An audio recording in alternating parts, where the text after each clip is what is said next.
Hey everyone, this is Kirk here again at optionalpha.com, and what I'm going to do in this video is go through step by step how to set up your stock charts to kind of customize them so that they're really easy to use, so you can flip back and forth between a lot of technical indicators and really get the most out of your charts, right? This is what we use as traders most often, and so they need to be right. They need to be set up the way you want them. So I'm going to show you in this video, if you just follow along with me, everything you need to know about setting up the charts right from the beginning. What I'm going to do is I'm actually going to use my paper trading account that has just a basic template, because all I do there is just make trades and test out new strategies. I haven't set up any of the charts in there, but basically what we have on my screen is what my charts look like when they're all kind of finished. This is what I like. This is actually a chart that I sent out to members for our newsletter. But this is the way that I have my chart set up. I have different indicators on the bottom that I can flip back and forth between. So again, follow along with me. If you have any questions, please add them to the comments section of this video, whether you're watching it on the website, optionalpha.com, or on YouTube. So I'm going to go right over to our Thinkorswim platform here. Again, this is just my paper trading account, and this is basically what everyone sees when they come in. I mean, this is what I saw when I just came in. So the key to setting up your charts is that you first want to set up all of the colors and styles and the size and all that stuff. You want to get all that stuff out of the way first. So basically what we're going to do here on Thinkorswim, and it could be very different for different brokers, but they all have basically the same settings, it's just where to find them, is we're going to go up here to chart settings in the top left-hand corner, and we're going to first select the graph type. So right now we're just using a line graph, but I always like to use a candle graph. And so again, that's going to change this from a line to a candle. The next setting that we're going to do is go all the way down here to preferences, and we're going to choose a different theme. So again, most of these websites have a different theme. I don't like the dark theme. I prefer either the classic theme, which has a little bit of a gray background, or the cream theme, or even the silver theme, whatever you want to use. That's what you're going to use going forward. So let's just use the classic theme right here. It gives us a nice white chart to use for the background. We can change the font color or the font color style from bright or earth or soft or whatever you want to be. Anything that you really want there, you can change. Okay, so now that we have the basic structure of the charts, we're just going to start off here with a 1-year chart every day for the SPY. Oh, not one day. We're going to start off with a 1-year chart here every day, and this is going to be our basic chart that we're going to use. So we're going to quickly add a bunch of different indicators to this chart. Now, here's the trick to making this very simple, is that we're going to save this not as a study, but as a style. So you're going to go up here in the top corner of the Thinkorswim chart and save these chart settings as a chart style. So it's going to save everything that's on this chart: the 1-year timeline, the daily intervals, the background settings, the candlesticks. It's going to save everything.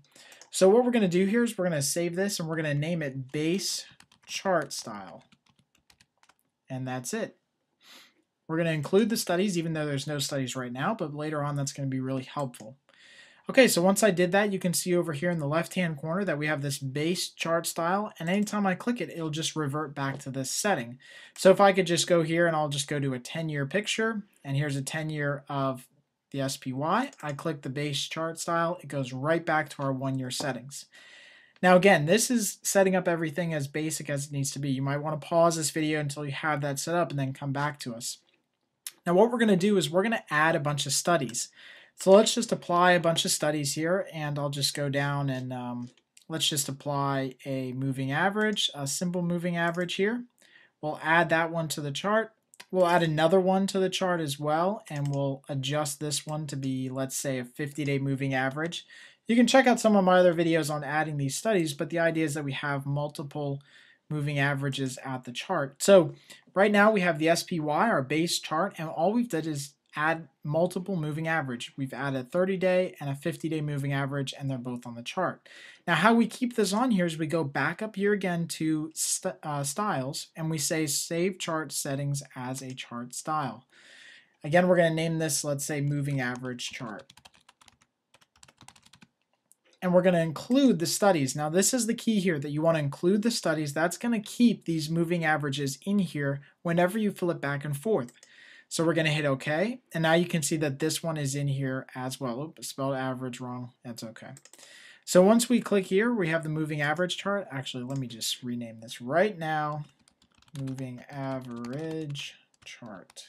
Typing too fast. So once we click the moving average chart, it's going to throw those moving averages on there. If we want them off and just to look at the base chart, again, we click the base chart, and again, you can see they're gone. I can quickly toggle back and forth between these different technical studies. Now, this is the real beauty of using these chart styles, because you can look at multiple different studies very quickly and very easily. You don't have a bunch of studies all over your chart here. Again, let's go back to the base chart. Let's add a couple more studies, and I'll just go quickly through these. Let's add a moving average divergence, a MACD. Let's add that to the chart. And then let's add some RSI with breakout signals here. Again, I'm not formatting anything, just adding these to the charts. And maybe I want to just make these a little bit bigger so that we can see them when we look at our chart. Again, so I've added a MACD and I've added RSI to the bottom. Very, very easy. Before I do anything else, I want to go back up here to styles, save this as a new chart style, and let's just say MACD and stochastics. Include the studies. Again, I save it. Now this is completely locked into our chart. I can go back and forth between all of these different charts very, very easily. Everything stays nice and neat. It's very, very easy to look at all these different settings and technical indicators.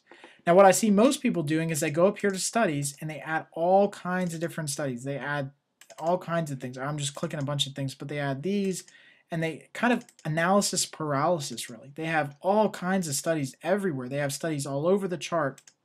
And when you look at the chart, what does that really tell you? I mean, there's just so many things here to look at. I would need a huge screen to look at all these different indicators and get an idea of where things are. It just really doesn't help me. So what I prefer to do is I use a bunch of different settings, and I have 2 or 3 indicators on the chart at one time. Sometimes I'll even just take the indicators off and I'll just use, for example, I'll add a Bollinger Band study here and just add the Bollinger Bands.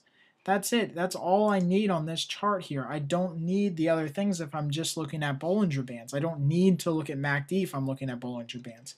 So again, if we want to save this, we'll go up here again, Bollinger Bands, and include that studies. That's going to be now added to our chart styles. We can again flip back and forth between all these. So hopefully this tutorial has been really helpful. Again, the idea with setting up your stock charts is to get all of the preferences out of the way first. The colors, the layout, how big you want the charts, if you want them zoomed in or zoomed out or daily or weekly, whatever. You want to get all that stuff out of the way, then start building all your chart styles and keep all of your different strategies and technical analysis indicators in line. That way, when the markets are open and you're trading, you can quickly jump back and forth between all these different indicators and really get a quick feel for the market. It's going to limit your time for research, and it's going to improve your trading. As always, hope you guys enjoy these videos, and please add your comments to the video. Happy trading.